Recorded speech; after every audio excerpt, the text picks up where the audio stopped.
அங்கன்வாடி ஊழியர் மற்றும் உதவியாளர்களை அரசு ஊழியர்களாக அறிவிக்க வேண்டும் உட்பட பல கோரிக்கைகளை வலியுறுத்தி தமிழ்நாடு முழுவதும் அங்கன்வாடி ஊழியர்கள் போராட்டத்தில் ஈடுபட்டுள்ளனர்.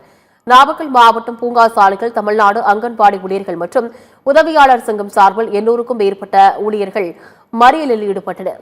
அவர்களை போலீசார் கைது செய்து தனியார் திருமண மண்டபத்தில் அடைத்ததால் பரபரப்பு ஏற்பட்டது.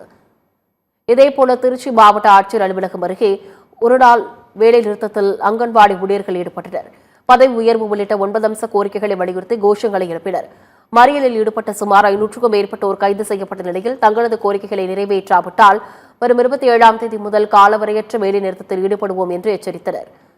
புதுக்கோட்டை பழைய பேருந்து நிலையத்திலிருந்து GH ரவுண்டானா வரை அங்கன்வாடி ஊழியர்கள் ஊர்வலமாக சென்று கோரிக்கைகளை வலியுறுத்தினர்.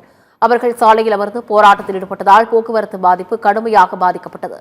இதைத் தொடர்ந்து காவல்துறையினர் 1000க்கும் மேற்பட்டோர் அங்கன்வாடி ஊழியர்களை கைது செய்து திருமண மண்டபத்திற்கு அழைத்து சென்றனர். தேனியிலும் அங்கன்வாடி பணியாளர்கள் போராட்டத்தில் ஈடுபட்டனர். தேனி மதுரை சாலையில் அமர்ந்து கோஷங்களை எழுப்பியதால் போக்குவரத்து பாதிக்கப்பட்டது.